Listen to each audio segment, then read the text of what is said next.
13 अप्रैल का दिन हमारे देश के इतिहास के लिए काफ़ी महत्वपूर्ण दिन है, क्योंकि 13 अप्रैल 1919 को ना जलियांवाला बाग हत्याकांड को अंजाम दिया गया था। तो फ्रेंड्स, ये टॉपिक ना काफ़ी ज़्यादा इंपॉर्टेंट है एग्जाम पॉइंट ऑफ व्यू से।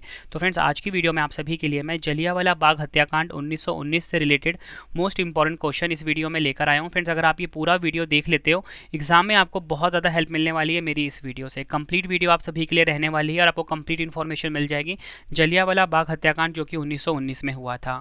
वीडियो स्टार्ट करने से पहले मैं आपको बताना चाहता हूं कि 13 अप्रैल 2024 को जलियांवाला बाग हत्याकांड की 105वीं बरसी मनाई गई है। तो मैं आपको ना पूरी कंप्लीट इन्फॉर्मेशन दूंगा। पहले मैं आपको थ्योरी से समझाऊंगा और उसके बाद हम क्वेश्चन देखेंगे जो एग्जाम में बार बार पूछे गए हैं। तो चलिए फ्रेंड्स, हम स्टार्ट कर लेते हैं। सबसे पहला हमारा इंपॉर्टेंट पॉइंट ये है, जलियांवाला बाग हत्याकांड की याद में हर साल 13 अप्रैल को जलियांवाला बाग शहादत दिवस मनाया जाता है। यह घटना 13 अप्रैल 1919 को हुई थी। इस दिन अमृतसर के जलियांवाला बाग में ब्रिटिश सेना ने निहत्थे भारतीयों पर अंधाधुंध गोलियां चलाई थी। इस घटना में 379 लोग मारे गए थे और हजारों लोग घायल हुए थे। जलियांवाला बाग हत्याकांड को अमृतसर नरसंहार के नाम से भी जाना जाता है। यह घटना रोलेट एक्ट के विरोध में वार्षिक बैसाखी मेले के दौरान हुई थी। इस दिन जलियांवाला बाग में शांतिपूर्ण तरीके से विरोध प्रदर्शन और त्यौहार का आयोजन चल रहा था, लेकिन जनरल डायर ने इस सभा को सरकारी आदेश की अवहेलना मानकर बिना किसी पूर्व चेतावनी के वहां जमा लोगों पर गोलियां चलवा दी थी। आगे अगर हम देखें, 13 अप्रैल 1919 को अमृतसर के जलियांवाला बाग में दो नेताओं जिनका नाम है सैफुद्दीन किचलू और डॉक्टर सत्यपाल की गिरफ्तारी के विरुद्ध एक शांतिपूर्ण सभा का आयोजन किया गया था। इस बाग से बाहर जाने का एक ही रास्ता था, जहां पहुंचकर जनरल डायर ने बिना चेतावनी दिए गोलियां चलवाकर सैकड़ों लोगों को मार डाला था। इस हत्याकांड में हंसराज नामक भारतीय ने जनरल डायर का सहयोग किया था। इस हत्याकांड के बाद रविंद्रनाथ टैगोर ने नाइटहुड की उपाधि लौटा दी। शंकर नायर ने वायसराय की कार्यकारिणी परिषद से त्यागपत्र दे दिया था। आगे अगर हम देखें, जमनालाल बजाज ने राय बहादुर की उपाधि लौटा दी थी। ब्रिटेन की हाउस ऑफ लॉर्ड में डायर की प्रशंसा में भाषण दिए गए और उसे ब्रिटिश साम्राज्य का शेर कहा गया तथा सम्मानार्थ 26,000 पाउंड की धनराशि दी गई थी। दीनबंधु CF एंड्रयूज ने इस हत्याकांड को जानबूझकर की गई क्रूर हत्या की संज्ञा दी थी। आपसे पूछा जाए कि बताओ 13 अप्रैल 2024 को जलियांवाला बाग हत्याकांड की कौन सी बरसी मनाई गई है? 105वीं मनाई गई है। तो चलिए फ्रेंड्स, हम क्वेश्चन स्टार्ट कर लेते हैं। क्वेश्चन स्टार्ट करने से पहले फ्रेंड्स, आप सभी कमेंट बॉक्स में जय हिंद जरूर लिखें। तो चलिए फ्रेंड्स, हम स्टार्ट कर लेते हैं पहले क्वेश्चन से। हमारा पहला क्वेश्चन है, जलियांवाला बाग हत्याकांड कब हुआ था? एग्जाम में काफ़ी बार ये क्वेश्चन पूछा गया है। राइट आंसर हो जाता है इस क्वेश्चन का हमारा ऑप्शन ए, 13 अप्रैल 1919 को। 13 अप्रैल 1919 को जलियांवाला बाग हत्याकांड हुआ था। कहाँ पर हुआ था? पंजाब के अमृतसर के जलियांवाला बाग में। इंपॉर्टेंट पॉइंट समझते हैं। जलियांवाला बाग हत्याकांड 13 अप्रैल 1919 को पंजाब के अमृतसर में हुआ था। इस घटना को अमृतसर नरसंहार के नाम से भी जाना जाता है। 13 अप्रैल 2024 को जलियांवाला नरसंहार की 105वीं बरसी मनाई गई है। नेक्स्ट है हमारा क्वेश्चन, किस अंग्रेज अधिकारी ने 13 अप्रैल 1919 को जलियांवाला बाग में गोलियां चलाई थी?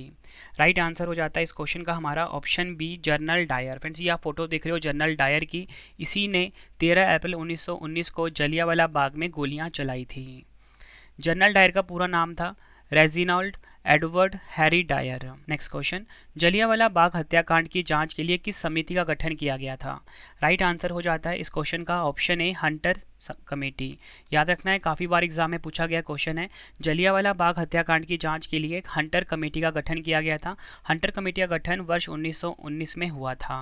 अगर हम डिटेल में समझें हंटर कमेटी 1919 के बारे में, ब्रिटिश सरकार ने विवशता में जलियांवाला बाग हत्याकांड की जांच हेतु 1 अक्टूबर 1919 ईस्वी को लॉर्ड हंटर की अध्यक्षता में एक आयोग की स्थापना की। इस आयोग में कुल 8 सदस्य थे, जिनमें 5 अंग्रेज थे और 3 भारतीय थे। 5 अंग्रेजों के नाम देख लेते हैं, Lord Hunter, Justice Rankin, WF Rice, Major General Sir George Barrow और सर टॉमस स्मिथ। और 3 भारतीयों के नाम भी देख लो, काफ़ी इंपॉर्टेंट है ये भी।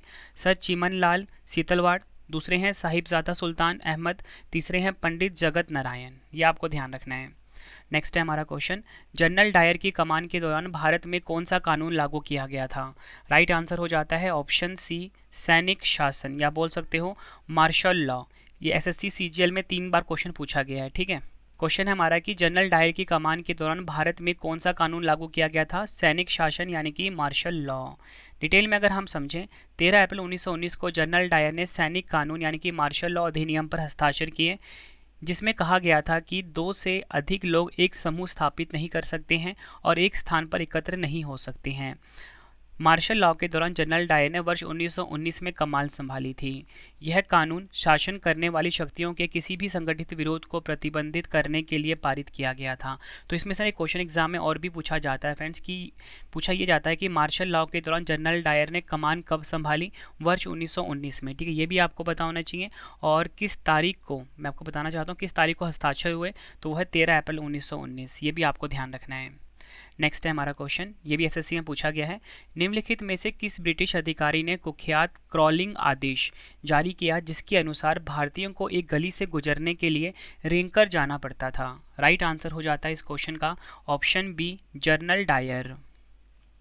नेक्स्ट है, हंटर कमेटी का गठन कब किया गया था? राइट आंसर हो जाता है ऑप्शन डी, वर्ष 1919 में हंटर कमेटी का गठन किया गया था। एग्जाम में कई बार पूछा गया है। हंटर कमेटी, जिसे आधिकारिक तौर पर विकार जांच समिति के नाम से भी जाना जाता है, 1919 में अमृतसर में जलियांवाला बाग नरसंहार के आसपास की घटनाओं की जाँच के लिए भारत सरकार द्वारा गठित एक समिति थी। इस समिति का गठन 1 अक्टूबर 1919 को किया गया था। लॉर्ड विलियम हंटर ने जाँच समिति का नेतृत्व किया था। नेक्स्ट है हमारा क्वेश्चन, जलियांवाला बाग हत्याकांड के दौरान अमृतसर में कौन सा त्यौहार मनाया जा रहा था? राइट आंसर हो जाता है इस क्वेश्चन का ऑप्शन डी, बैसाखी। अगला क्वेश्चन है हमारा, पंजाब में जलियांवाला बाग हत्याकांड के समय लेफ्टिनेंट गवर्नर कौन था? राइट आंसर हो जाता है इस क्वेश्चन का हमारा option C, Sir Michael O'Dwyer. Punjab में जलियांवाला बाग हत्याकांड के समय लेफ्टिनेंट गवर्नर था Sir Michael O'Dwyer. Jallianwala Bagh नरसंहार के दौरान माइकल ओ डायर पंजाब के लेफ्टिनेंट गवर्नर थे। ओ डायर ने जलियांवाला बाग में रेजिनॉल्ड डायर की कार्रवाई का समर्थन किया था। नेक्स्ट है, किसने तथा कहां पर माइकल ओ डायर की हत्या कर दी थी? राइट आंसर हो जाता है इस क्वेश्चन का हमारा ऑप्शन ए, उधम सिंह ने। उधम सिंह ने जनरल डायर की हत्या करी थी। कहां पर करी थी? लंदन में करी थी। ये क्वेश्चन एग्जाम में कई बार पूछा गया है। अगला क्वेश्चन है हमारा, किसके द्वारा जलियांवाला बाग हत्याकांड के विरोध में अपनी नाइटहुड की उपाधि का त्याग कर दिया था? राइट आंसर हो जाता है इस क्वेश्चन का हमारा ऑप्शन सी, रविंद्रनाथ टैगोर। आपको बताना चाहता हूँ, रविंद्रनाथ टैगोर ने जलियांवाला बाग हत्याकांड के विरोध में अपनी नाइटहुड की उपाधि का त्याग कर दिया था। डिटेल में अगर हम समझें, जलियांवाला बाग हत्याकांड के कारण 1919 में रविन्द्रनाथ टैगोर ने अपनी नाइटहुड की उपाधि लौटा दी थी। रविन्द्रनाथ टैगोर को 1915 में किंग जॉन वी द्वारा साहित्य की सेवाओं के लिए नाइटहुड की उपाधि दी गई थी। वह नाइटहुड प्राप्त करने वाले पहले भारतीय थे। नाइटहुड का तात्पर्य किसी व्यक्ति की उपलब्धियों या समाज में योगदान के लिए ब्रिटिश राजा या रानी द्वारा दी गई उपाधि से है। फ्रेंड्स, अगर आपको वीडियो की क्वालिटी, वीडियो कंटेंट और आपके रवि सर की मेहनत पसंद आ रही है, वीडियो को लाइक और शेयर जरूर करें। कमेंट बॉक्स में अपना फीडबैक भी दें कि आपको हमारी वीडियो कैसी लगती है। ठीक है फ्रेंड्स, अगर आपको लगता है कि कोई क्वेश्चन मैं नहीं बता पाया इस वीडियो में, आप कॉमेंट बॉक्स में जरूर मैंशन कर दें। नेक्स्ट वीडियो में इसको मैं ऐड कर दूंगा। ठीक है, और आपको बताना चाहता हूँ, आप सभी के लिए करंट अफेयर्स का मैंने अपना चैनल लॉन्च कर दिया, जहाँ पे आप डेली करंट अफेयर्स आप पढ़ सकते हो मुझसे। 20 क्वेश्चन मैं रोजाना करा रहा हूँ। ठीक है, चैनल का नाम है करंट अफेयर्स बाय रवि। यहाँ पे आपको फ्री पीडीएफ भी मिल जाता है डेली करंट अफेयर्स का। इसको सब्सक्राइब कर लें अभी जाकर आप। नेक्स्ट है, जनरल डायर ने इस्तीफा कब दिया था? राइट आंसर हो जाता है इस क्वेश्चन का ऑप्शन बी, 1921। वर्ष 1921 में जनरल डायर ने इस्तीफा दिया था। नेक्स्ट है, जनरल डायर ने जलियांवाला बाग हत्याकांड के बारे में क्या कहा है? राइट आंसर हो जाता है इस क्वेश्चन का हमारा ऑप्शन ए, यह बिल्कुल सही कार्रवाई है। नेक्स्ट है, जलियांवाला बाग के पास कौन सा मंदिर स्थित है? ये क्वेश्चन भी एग्जाम में कई बार पूछा गया है। राइट आंसर हो जाता है ऑप्शन ए, स्वर्ण मंदिर। जलियांवाला बाग के पास आपको बताना चाहता हूँ स्वर्ण मंदिर स्थित है। नेक्स्ट है, जलियांवाला बाग में सभा का आयोजन किसके विरोध में किया गया था? राइट आंसर हो जाता है option B, Rowlatt Act. Jallianwala Bagh में सभा का आयोजन आपको बताना चाहता हूँ रॉलेट एक्ट के विरोध में किया गया था। डिटेल में अगर हम समझें, 13 अप्रैल 1919 को अमृतसर के जलियांवाला बाग में रॉलेट एक्ट अंग्रेजों की दमनकारी नीतियों और 2 नेताओं सत्यपाल और सैफुद्दीन किचलू की गिरफ्तारी के विरोध में एक सभा का आयोजन किया गया था। रॉलेट एक्ट 1919 में ब्रिटिश सरकार ने पारित किया था। इसमें पुलिस को बिना किसी वजह के किसी को भी गिरफ्तार करने की शक्ति थी। नेक्स्ट है हमारा क्वेश्चन, भारत के जलियांवाला बाग हत्याकांड के समय गवर्नर जनरल कौन था? काफ़ी इंपॉर्टेंट क्वेश्चन है, इसको आप एग्जाम के लिए डबल स्टार मार्क कर लीजिए, हर साल एग्जाम में क्वेश्चन रिपीट होता है। राइट आंसर हो जाता है option C, Lord Chelmsford. Lord Chelmsford जो था फ्रेंड्स, ये भारत के जलियांवाला बाग हत्याकांड के समय गवर्नर जनरल था। नेक्स्ट है हमारा क्वेश्चन, जनरल डायर कितने लोगों को लेकर जलियांवाला बाग में लोगों की हत्या करने के लिए गया था? राइट आंसर हो जाता है ऑप्शन ए, 90 सैनिक। जनरल डायर जो है फ्रेंड्स, आपको बताना चाहता हूँ, 90 सैनिकों को लेकर जलियांवाला बाग में लोगों की हत्या करने के लिए गया था।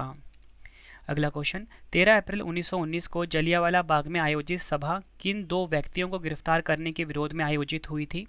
आंसर हो जाता है इस क्वेश्चन का option A, doctor Saifuddin Kitchlew और डॉक्टर सत्यपाल। ये नाम आपने ध्यान रखने हैं।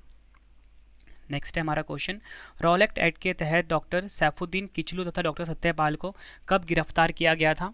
आंसर हो जाता है ऑप्शन ए, 9 अप्रैल 1919 को इनको गिरफ्तार किया गया था। नेक्स्ट है हमारा क्वेश्चन, जलियांवाला बाग हत्याकांड पर कांग्रेस जांच समिति की रिपोर्ट तैयार करने का कार्य किसे सौंपा गया था? राइट आंसर हो जाता है इस क्वेश्चन का ऑप्शन बी, महात्मा गांधी जी को। जलियांवाला बाग हत्याकांड पर कांग्रेस जांच समिति की रिपोर्ट तैयार करने का कार्य दिया गया था महात्मा गांधी जी को। नेक्स्ट है, जलियांवाला बाग हत्याकांड को किस रूप में भी जाना जाता है? आंसर हो जाता है इस क्वेश्चन का ऑप्शन डी, अमृतसर नरसंहार के नाम से जाना जाता है। नेक्स्ट है, जलियांवाला बाग के तुरंत पहले कौन सी घटना हुई थी? राइट आंसर हो जाता है इस क्वेश्चन का ऑप्शन बी, रॉलेट एक्ट। ये आपको ध्यान रखना है, 18 मार्च 1919 को, ठीक है, रॉलेट एक्ट हुआ था, ये आपको ध्यान रखना है। तुरंत मतलब कि ये जलियांवाला बाग के तुरंत पहले वाली घटना का नाम है। नेक्स्ट है, जलियांवाला बाग हत्याकांड में किस भारतीय ने जनरल डायर का साथ दिया था? आंसर हो जाता है इस क्वेश्चन का हमारा ऑप्शन बी, हंसराज। जलियांवाला बाग हत्याकांड में मैं आपको बताना चाहता हूँ, हंसराज ने जनरल डायर का साथ दिया था। अगला क्वेश्चन, जलियांवाला बाग हत्याकांड की जांच में बनाई गई हंटर कमेटी 1919 में कुल कितने सदस्य थे? राइट आंसर हो जाता है ऑप्शन डी, 8। डिटेल में अगर हम समझें, इस आयोग में कुल 8 सदस्य थे, जिनमें कि 5 अंग्रेज और 3 भारतीय थे। 5 अंग्रेजों के नाम भी बता चुका हूँ, Lord Hunter, Justice Rankin, WF Rice, Major General Sir George Barrow और सर टॉमस स्मिथ। और 3 भारतीयों के नाम है सर चिमनलाल सीतलवाड़, साहिबजादा सुल्तान अहमद, पंडित जगत नारायण। ये आपको ध्यान रखना है। अगला क्वेश्चन है हमारा, जलियांवाला बाग हत्याकांड के विरोध में किस व्यक्ति ने केसर-ए-हिंद की उपाधि का त्याग किया था? राइट आंसर हो जाता है इस क्वेश्चन का हमारा ऑप्शन बी, महात्मा गांधी। जलियांवाला बाग हत्याकांड के विरोध में आपको बताना चाहता हूँ, केसर-ए-हिंद की उपाधि का त्याग किया था महात्मा गांधी जी ने। इंपॉर्टेंट पॉइंट्स अगर हम समझें, जलियांवाला बाग हत्याकांड के विरोध में महात्मा गांधी जी ने केसर-ए-हिंद की उपाधि लौटा दी थी। यह उपाधि अंग्रेजों ने उन्हें बोहर युद्ध के दौरान दी थी। महात्मा गांधी ने इस हत्याकांड के विरोध में और उसकी निंदा करते हुए ब्रिटिश सरकार को यह उपाधि वापस कर दी थी। अगला क्वेश्चन है हमारा, जलियांवाला बाग हत्याकांड में कितने लोगों की हत्या की गई थी? राइट आंसर हो जाता है इस क्वेश्चन का ऑप्शन सी, 379। नेक्स्ट है, जलियांवाला बाग हत्याकांड से संबंधित रॉलेट एक्ट 1919 किसकी अध्यक्षता में बनाया गया था? ये क्वेश्चन भी काफ़ी बार एग्जाम में पूछा गया है। राइट आंसर हो जाता है इस क्वेश्चन का हमारा option A, sir Sydney Rowlatt. अगला क्वेश्चन, कुख्यात जलियांवाला बाग हत्याकांड में शामिल सर माइकल ओ डायर की हत्या करने के लिए 1940 में ब्रिटिश सरकार द्वारा किस सिख देशभक्त को पर मुकदमा चलाकर उन्हें फांसी दी गई? राइट आंसर हो जाता है इस क्वेश्चन का option C, Sardar Udham Singh. Next है हमारा क्वेश्चन, जलियांवाला बाग हत्याकांड की जांच के लिए कांग्रेस ने किस समिति का गठन किया था? काफ़ी इंपॉर्टेंट क्वेश्चन है ये आपके एग्जाम के लिए। आंसर हो जाता है ऑप्शन डी, तहकीकात समिति। डिटेल में अगर हम समझें तहकीकात कमेटी के बारे में या तहकीकात समिति के बारे में, जलियांवाला बाग हत्याकांड की जांच के लिए कांग्रेस ने 1919 में तहकीकात समिति का गठन किया था। इस समिति के अध्यक्ष थे मदन मोहन मालवीय। इसके सदस्यों में महात्मा गांधी, मोतीलाल नेहरू, अब्बास तैयबजी, CR दास और पुप्पुल जयकर थे। इस समिति ने अपनी रिपोर्ट में अधिकारियों के इस बर्बर कार्य के लिए उन्हें निंदा का पात्र बनाया था। सरकार से दोषी लोगों के खिलाफ कार्रवाई करने और मृतकों के परिवारों को आर्थिक सहायता देने की मांग करी गई थी। नेक्स्ट है हमारा क्वेश्चन, जलियांवाला बाग हत्याकांड में उपस्थित लोगों को किस हथियार से मारा गया था? राइट आंसर हो जाता है इस क्वेश्चन का हमारा ऑप्शन सी, बंदूक। नेक्स्ट है, जलियांवाला बाग हत्याकांड के फलस्वरूप गांधी जी ने किस आंदोलन की शुरुआत की थी? राइट आंसर हो जाता है इस क्वेश्चन का ऑप्शन ए, असहयोग आंदोलन। असहयोग आंदोलन के बारे में हम जान लेते हैं। असहयोग आंदोलन 1920 में महात्मा गांधी द्वारा शुरू किया गया एक राजनीतिक अभियान था, जिसमें भारतीयों को ब्रिटिश सरकार से अपना सहयोग वापस लेने के लिए प्रेरित किया गया था, जिसका उद्देश्य अंग्रेजों को स्वशासन प्रदान करने के लिए प्रेरित करना था। इस आंदोलन के समर्थन में हजारों की संख्या में छात्रों ने सरकारी नियंत्रण वाले स्कूलों और कॉलेजों को छोड़ दिया था। मोतीलाल नेहरू, CR दास, आसफ अली जैसे कई वकीलों ने अपने पद छोड़ दिए थे। नेक्स्ट है हमारा क्वेश्चन, जनरल डायर के लिए अमृतसर का कसाई शब्द किसने दिया था? राइट आंसर हो जाता है इस क्वेश्चन का हमारा option B, Nigel Collett. Nigel Collett ने अमृतसर का कसाई शब्द दिया था जनरल डायर के लिए। अगला क्वेश्चन इंपॉर्टेंट है आपके लिए, the patient assassin a true tale of massacre, revenge and Raj पुस्तक किसने लिखी है? राइट आंसर हो जाता है इस क्वेश्चन का option A, Anita Anand. The patient assassin a true tale of massacre, revenge and Raj एक किताब है। यह किताब जलियांवाला बाग नरसंहार पर लिखी गई है। ब्रिटिश भारतीय लेखक अनीता आनंद ने इस किताब को लिखा है। अगला क्वेश्चन, जलियांवाला बाग स्मारक का डिज़ाइन किसने बनाया था? आंसर हो जाता है option D, Benjamin Pollock. Benjamin Pollock ने जलियांवाला बाग स्मारक का डिज़ाइन बनाया था। अमेरिकी वास्तुकार बेंजामिन पॉलक ने जलियांवाला बाग स्मारक का डिज़ाइन तैयार किया था। 13 अप्रैल 1961 को राष्ट्रपति डॉक्टर राजेंद्र प्रसाद ने इसका उद्घाटन करा था। नेक्स्ट है हमारा क्वेश्चन, किसी अध्यक्षता में INC के अमृत अधिवेशन में सरकार के जलियांवाला बाग हत्याकांड की निंदा की गई थी? आंसर हो जाता है इस क्वेश्चन का ऑप्शन डी, मोतीलाल नेहरू। शहर में जलियांवाला बाग हत्याकांड की निंदा करने के लिए अमृतसर में आयोजित मोतीलाल नेहरू की अध्यक्षता में 1919 का अधिवेशन हुआ था।